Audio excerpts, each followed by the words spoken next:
beserta rekan-rekan guru yang saya hormati juga. Di sini hari ini kita bisa berkumpul di sini, alhamdulillah. Maksud kegiatan hari ini yaitu saya di sini mendiseminasikan budaya positif di sekolah untuk tugas dari Aksinyusan nomor 1.4.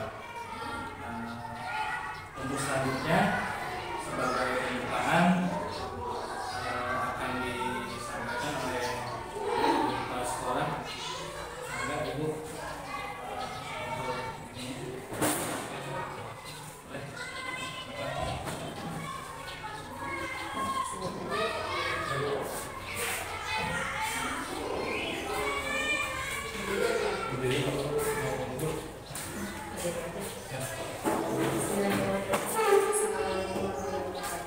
Waalaikumsalam warahmatullahi wabarakatuh.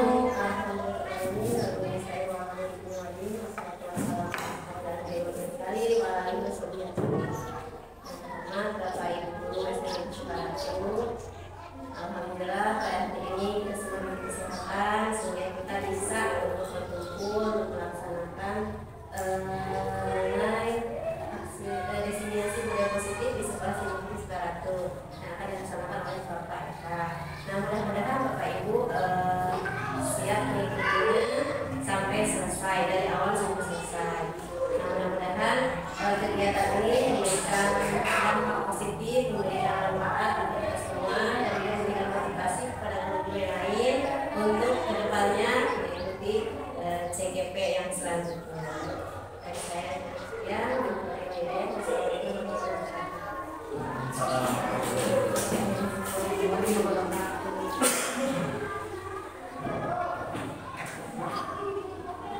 terima kasih kepada kepala sekolah untuk sambutannya. Untuk selanjutnya kita langsung saja, Ibu. Di sini budaya positif yang akan kita bahas di sini itu tentang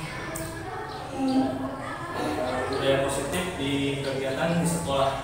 Nah, sebelum kita mulai diskusi kita hari ini, di sini kita sepakati dulu untuk kesepakatan diskusi kita, di mana poin-poinnya di sini peserta aktif dalam kegiatan diskusi, menghargai pendapat orang lain, menjaga kebersihan, bicara setelah dipersilakan, mengikuti diskusi dengan perasaan bahagia. Mungkin dari rekan Bapak Ibu guru semuanya ada yang ditambahkan? Cukup? Cukup.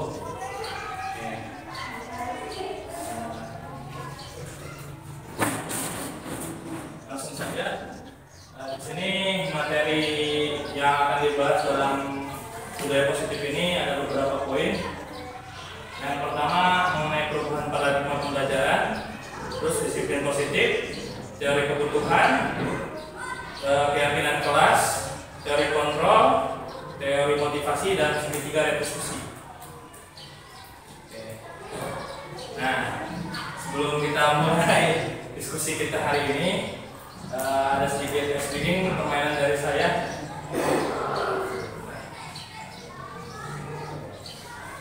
Nah ini untuk explaining ini 1 tahun sama dengan 12 bulan.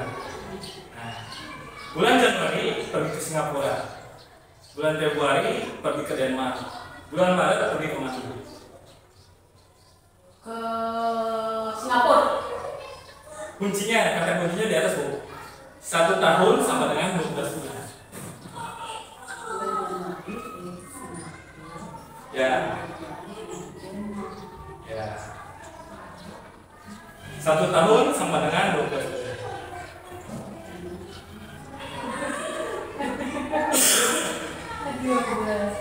Nah. Buat Ke Denmark. Jawabannya Tiongkok. Bisa Tiongkok, bisa Tanzania, bisa. Oh, berarti bisa ke Malaysia, Ge? Enggak. Nah, lagi Bu, lanjut. Kalau bulan kata kuncinya 1 tahun bulan April pergi kemana? Singapura. Salah Bu. Eropa.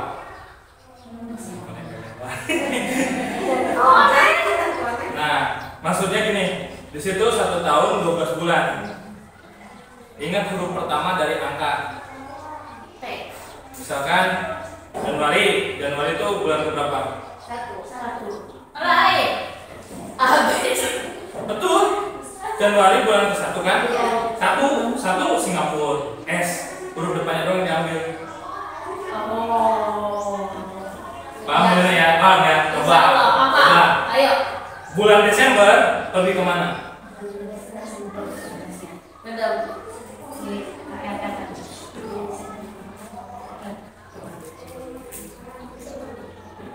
Huruf ke-1 dari dulu. Betul.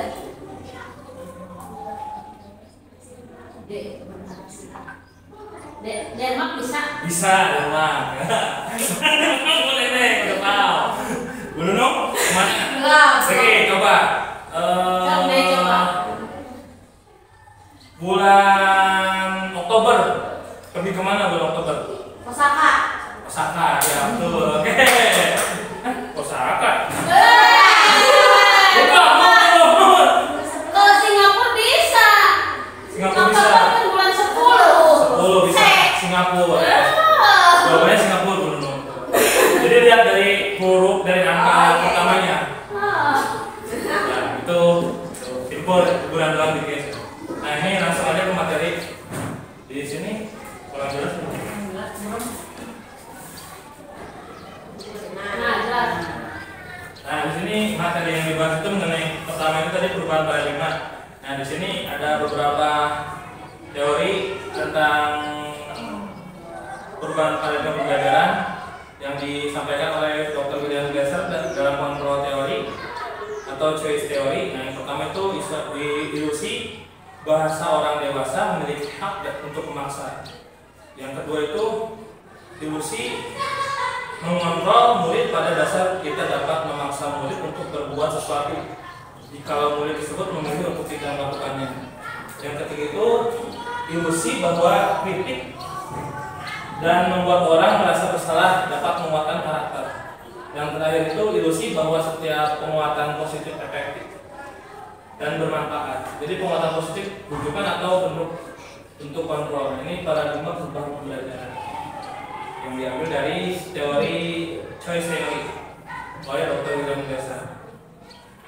Nah, lanjut, ini disiplin positif yang disampaikan oleh Bapak Ki Hajar Dewantara menyatakan bahwa di mana ada kemerdekaan di situ harus ada disiplin, disiplin yang kuat.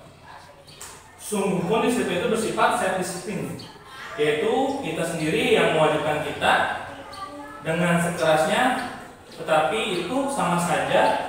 Sebab jikalau kita tidak cakap melakukan self disiplin, wajiblah pemaksaan disiplin diri kita.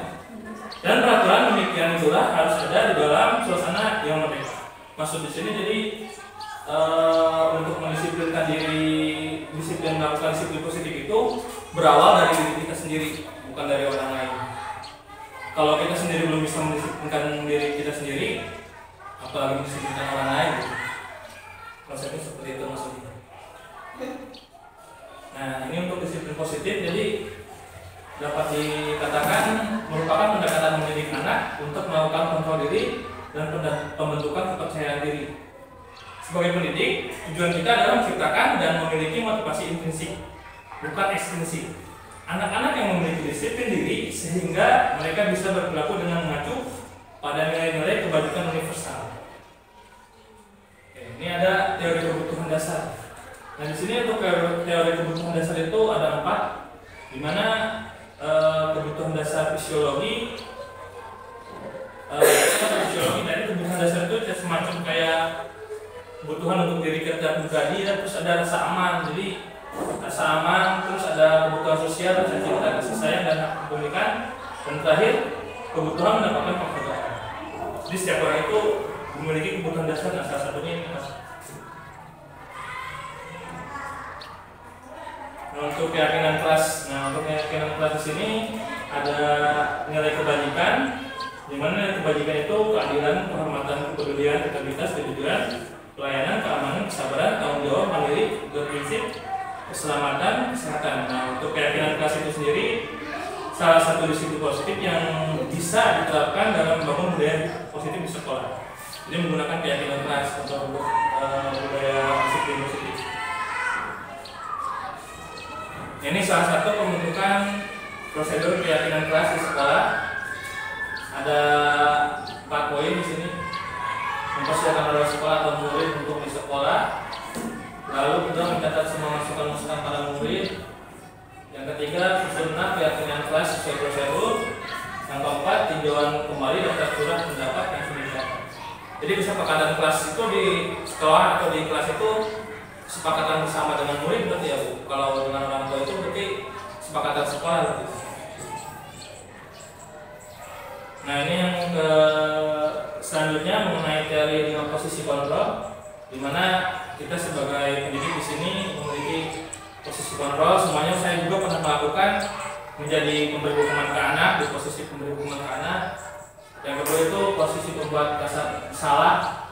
Jadi anak merasa bersalah dengan apa yang sudah dilakukannya.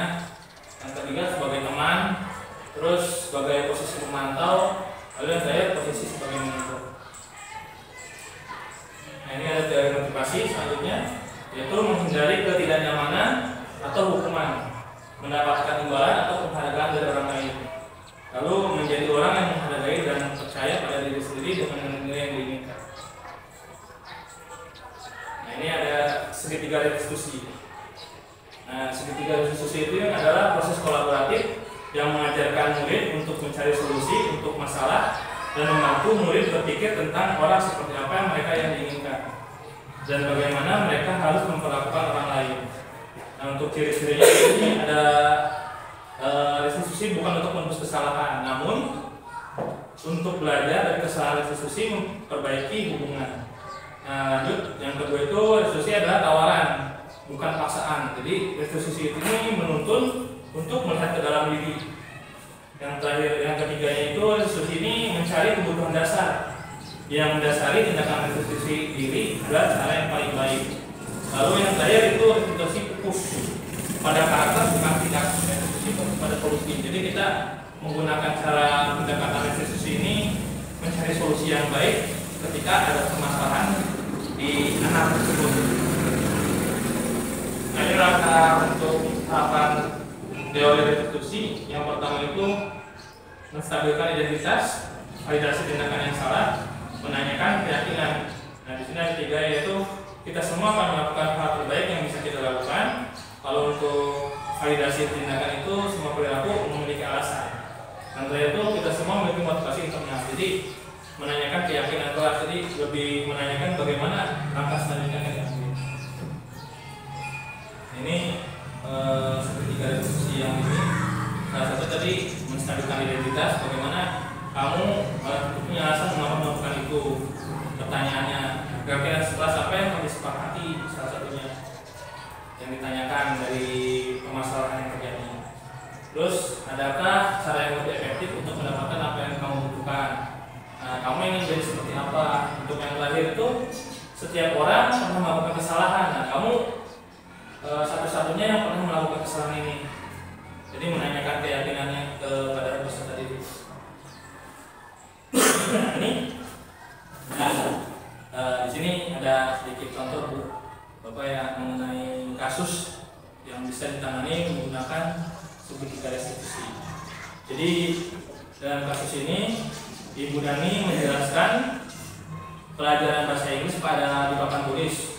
Namun beliau memperhatikan bahwa Fajar malah tidur-tiduran dan tak acuh pada pelajaran. Nah, Fajar coba jawab pertanyaan nomor 3, ditanyakan oleh sama Ibu Dani.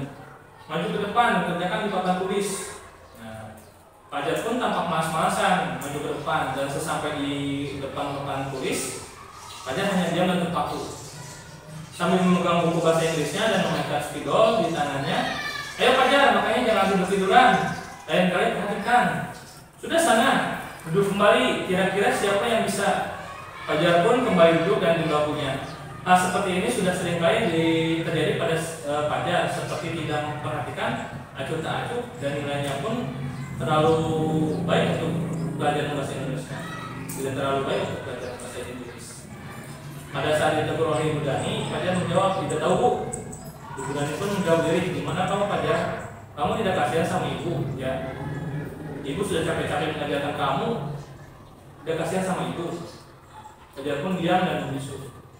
Nah, di sini ini adalah salah satu Bu, Bapak, salah satu contoh kasus ini penanganan yang sudah kita diskusi. Jadi di sini yang permasalahan ada 4 yang ditanyakan. Nah, mungkin bisa bantu menjawab Bapak Ibu di sini. Jadi ada kasus di sini Ibu Dani, dia mengajar bahasa Inggris. Ketika dia mengajar bahasa Inggris itu ada salah satu muridnya yang malah tiduran di situ di dalam kelas, dan dia nampak seperti acuh tak acuh, tidak peduli terhadap pelajaran yang disampaikan oleh Bu Dani. Nah, setelah itu sama Bu Dani dipanggil si Fajar ini ke depan, Fajar maju ke depan. Nah, untuk mengerjakan tugas di depan. Dia terus Fajar hanya diam aja, dia terpaku sambil memegang buku bahasa Inggrisnya aja. Sangka tidur-tiduran. Lalu setelah maju ke depan, Fajar menjawab, dia tidak tahu Bu, nggak mau mengisi gitu kan. Terus ditegur sama Bu Dani, bilang, kamu gimana sih Fajar, nggak kasihan sama ibu capek-capek mengajarkan kamu tidak kasihan sama ibu. Jadi dia, Bu Dani ini seperti kesannya tuh menyalahkan, benar nggak? Belum menyalahkan kepada Fajar, mungkin dari Bu Neneng atau Bu Nuri. Jadi di sini posisi kontrol apa yang diambil oleh Bu Dani dalam pendekatan kepada Fajar. Nah, tadi yang posisi kontrol ini Bu, yang dari ini memberi hukuman, membuat rasa bersalah, posisi sebagai teman, posisi pemantau atau manajer. Karena di sini tadi yang ditanyakan posisi Bu Dani ini seperti apa sikap Bu Dani terhadap perilaku Fajar. Posisi teman. Posisi teman. Bisa Bu. Tapi dari lihat beberapa poin yang disampaikan itu, tapi lebih baik ke pemantau. Bisa memantau. Nah, terus di sini yang paling menjurus itu yang terlihat jelas di sini kalimat ini Bu, apa? Sini. Tidak tahu Bu, Ibu Dani menjawab, gimana sih kamu Fajar tidak kasihan sama ibu? Nah, dari bahasa gimana sih Fajar kamu kasihan sama ibu? Nah, dari sini posisi kontrolnya udah ketahuan bahwa Ibu Dani ini sangat memberikan rasa bersalah kepada Si Fajar. Jadi gimana sih kamu Fajar? Jadi nyalain anaknya Bu. Jadi nyalain anaknya kalau dengan apa yang sudah disampaikan sama Bu Dani itu nggak didengar sama Fajar. Nah, terus membaca sikap Fajar, kira-kira kebutuhan apa yang diperlukan oleh Fajar? Sepertinya di sini yang diperlukan oleh Fajar itu perlunya pembelajaran yang lebih menarik. Bisa nggak Bu? Di situ? Bisa. Karena di situ dia bosan, cuek dengan pembelajaran yang sudah disampaikan oleh Ibu Dani, gitu kan? Bila mana Ibu Dani mengambil posisi pemantau, apa yang akan dilakukan dan dikatakan olehnya? Pertanyaan seperti apa yang diajukan dengan menjelaskan. Jadi pertanyaan posisi pemantau jadi menyimak aja gitu kan Ibu Dani. Permasalahannya seperti apa? Dan untuk nomor 4 ini, apabila Anda kepala sekolah di sekolah Fajar dan mengetahui hal ini, bagaimana dengan Anda selanjutnya? Pasti yang jelas sih dipertanyakan kembali kepada guru kelasnya dulu. Kenapa sampai Fajar tuh di pelajaran ini tidak mau mengikuti pelajaran? Nah, dari tadi mengenai materi kita bahas sama hari ini, mungkin dari Bapak Ibu ada yang mau tanyakan dari kita kira-kira kelas dan kontrol. Nah, ini yang teori kontrol itu posisi yang tepat kita itu sebagai pendidik, yaitu di ini ya, di bagian manajer. Jadi kita mengontrol semuanya dulu ketika ada sebuah masalah di kelas. semuanya, kalau saya sendiri pribadi pernah mengalami semua posisi ini yang 5 teori ini. Ketika memberi hukuman, nah hukuman ke anak gitu kan. Terus membuat rasa bersalah, kamu gimana sih bapak udah capek-capek kamu malah kerja? Nah, jadi posisi seperti itu. Sebagai teman juga pernah mengalami sebagai teman. Terus posisi sebagai pemantau pernah memantau peserta didik. Posisi sebagai manajer pernah, cuman kita nggak pernah merasakan atau oh ini tuh teori posisi kontrol di dalamnya gitu. Nah ini mengenai materi mengenai budaya positif. Sebelum kita akhiri ada beberapa pertanyaan di sini dari saya, tapi menggunakan aplikasi di sini, menggunakan Padlet, jadi bisa langsung dibuka aja melalui HP-nya atau ininya. Silakan diisi untuk jawabannya seperti apa. Ini ada Padlet. Di grup ya? Ya.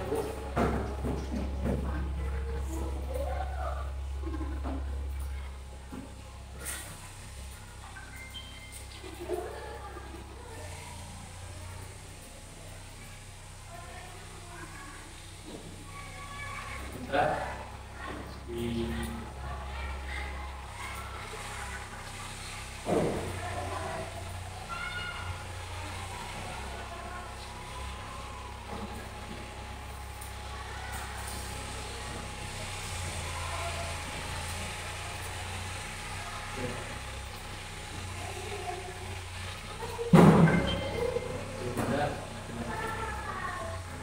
dulu maka silakan diisi di Padlet mengenai pendapatnya. Ini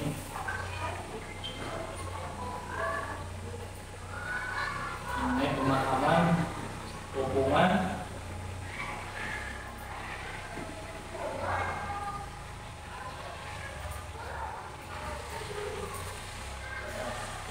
perbedaan hukuman, konsekuensi dan eksekusi.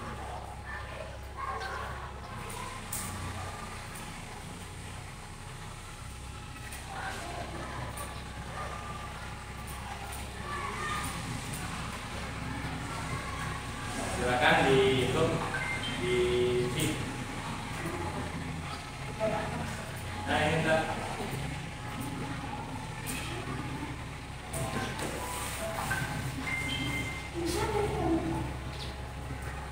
Buka bu, udah bisa.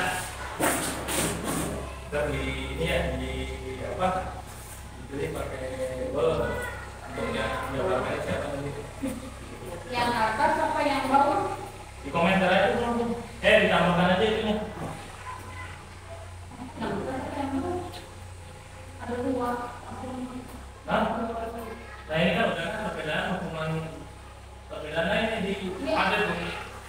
Aku yang Kan? Bisa bu? Iya. aku yang ada 2. Terus ditambahkan bu? Iya. Pokoknya ditambahkan. Untuk Ini lagi apa ini? Ini apa? Sikat lagi Pak. Nah ini bener. Nanti ditambahkan jawabannya untuk Perbedaan hukuman. iya. Perbedaan hukuman. Perbedaan hukuman, konsekuensi dan eksekusi. Apa bedanya nanti kita coba buat diskusi aja gitu bu. Buat ini aja. Sebenarnya perbedaannya masing-masing kan beda gitu.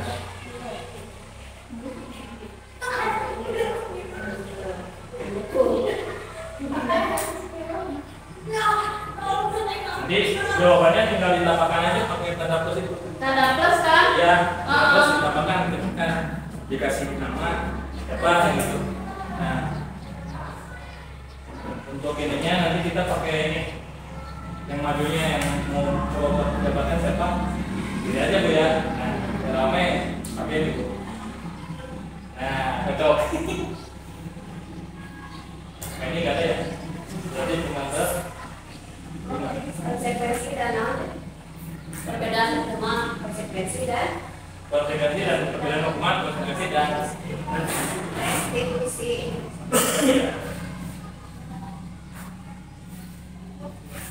Bisa apa? Buat bisa ditambahkan bu? Saya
konsep hubungan, konsekuensi dan institusi.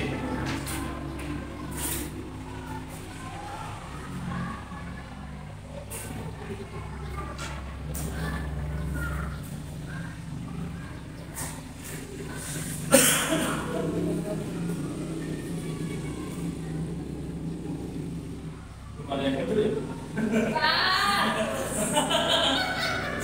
Sepi sekali ya, Pak. Sambil dengan musik gitu ya.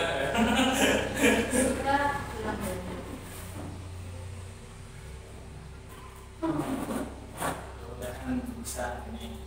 Udah.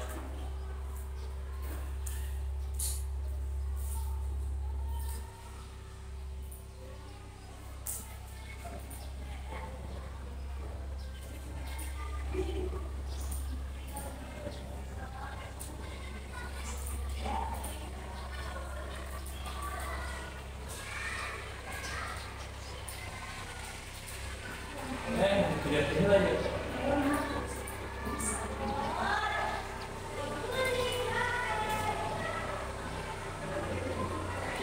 Nah, jadi pemenangnya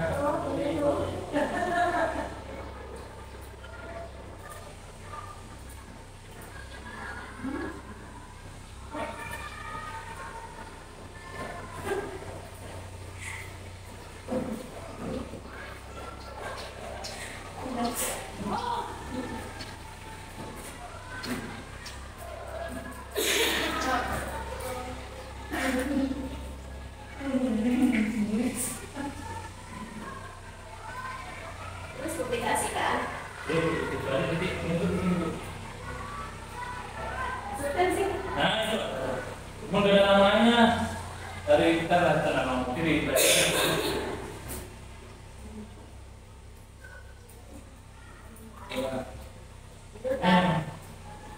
termasuk ini yang satu menunjukkan konsekuensi hasil tindakan yang baik maupun dulu diskusi tindakan untuk memulihkan kita tebakan aja biar siapa yang mendapatkan tinggal di ini tinggal di ini hasil jawabannya ya baca sih Bu enggak ya Enggak.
terus gunanya Bu Nuri udah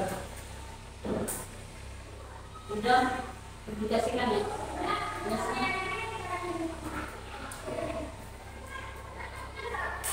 mana gerak lanjut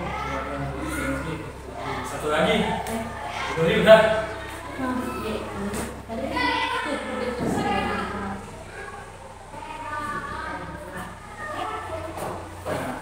nih mana ya mau perkenalkan siapa ya Bu ya kita pilih di sini aja Bu ya pada akhir ya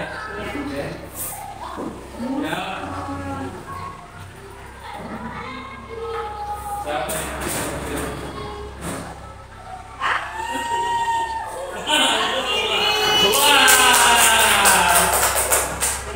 ya buat ya udah Bapak gua nggak bisa ya tapi yang tadi ada masalah coba yang lain enggak ibu jangan ibu satu lagi ya Maksudnya udah maju satu lagi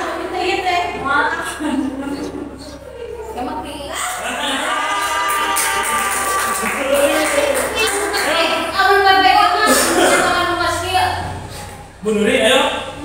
Kasih ya. Ya udah sok aku. Bu Neneng. Duduk Ya. ya. Sok.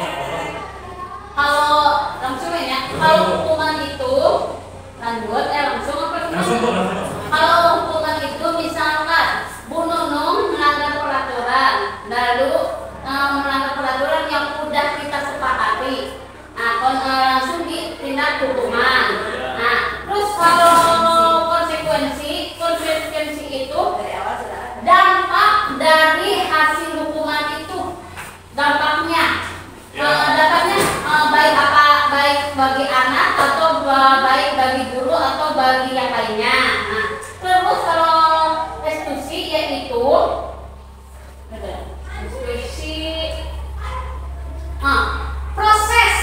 proses mengambil tindakan gitu Pak.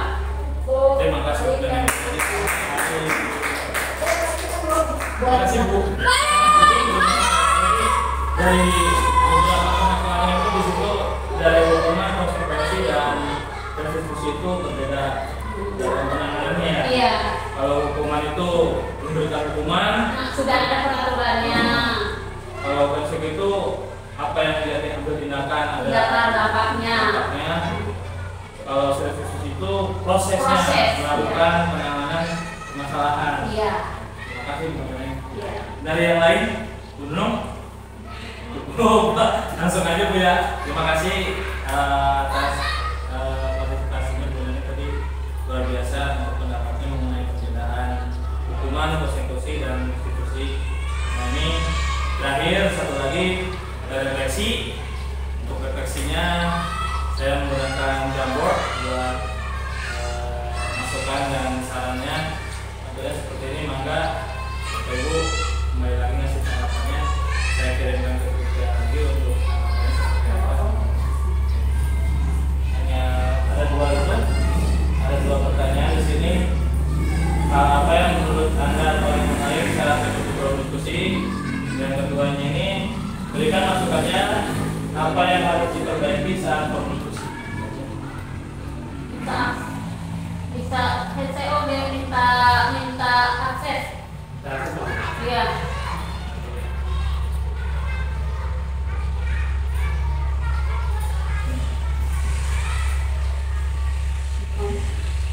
Bentar ya.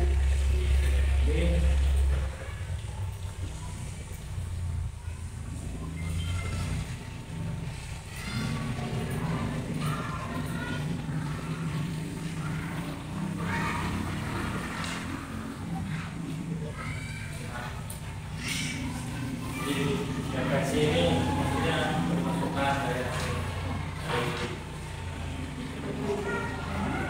Apa yang menurut Anda paling menarik saat mengikuti forum diskusi?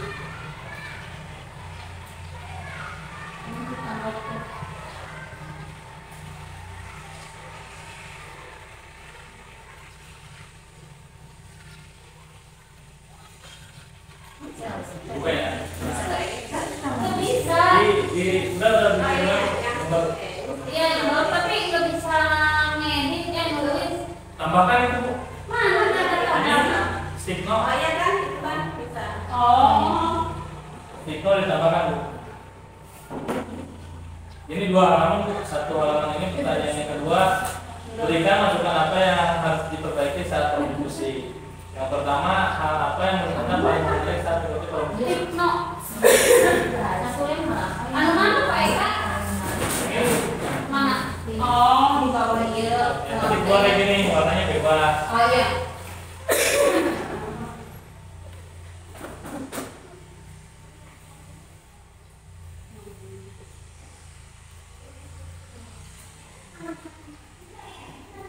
Itu udah ada yang sudah. Bukan biasa keren sih. Biasa.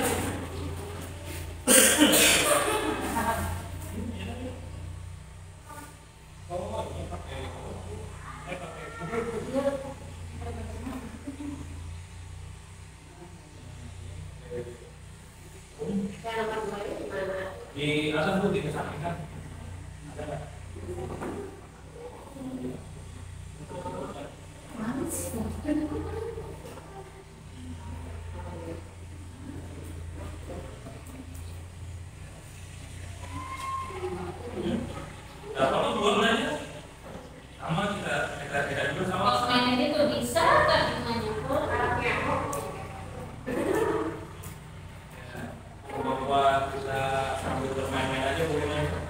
mudah-mudahan kita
kurang besar ya.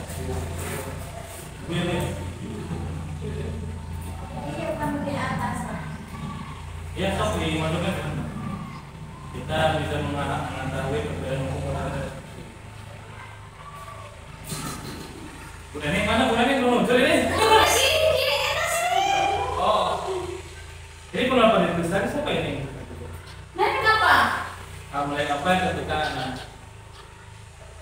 Tahu dari mana macam? Ya, Budunung yang mana Budunung?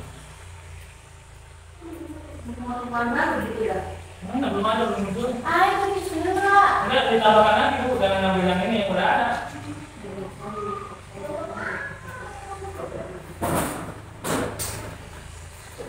Kalau stimut kan mau. Nih, bisa soal itu tuh, itu makan sedikit kita tak Ini soalnya. Ini harus dari yang ini apa ya? bunuh nih. Ini bisa sih. Kita Kamu udah nih? Ya udah nih. Ibu belum bayar tadi Bu. Hapus. Ya Ibu hapus dong. Nih.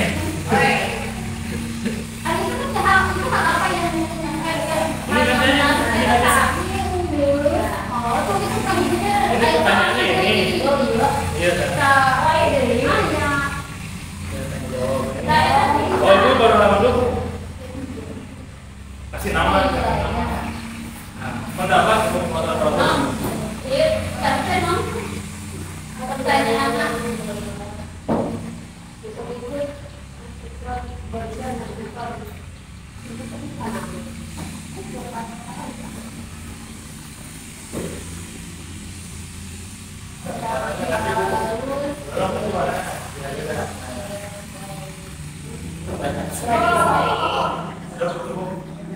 Oke, terima kasih untuk masukan dan sarannya dari Bapak Ibu semuanya. Luar biasa sekali. Terima kasih yang di depannya. Ya, ini mengenai tadi Jamboard ini salah satu aplikasi online. Kalau kita langsung pakai TikTok kan lumayan TikToknya, jadi pakai Jamboard lebih mudah. Nah, yang terakhir saya mengucapkan terima kasih kepada Ibu Kepala Sekolah yang sudah memberikan waktunya pada rekan guru-guru semua, terhadap diberikan kesempatan saya terhadap kepada saya untuk di sini melakukan diseminasi mengenai budaya-budaya di sekolah. Semoga bermanfaat untuk semuanya.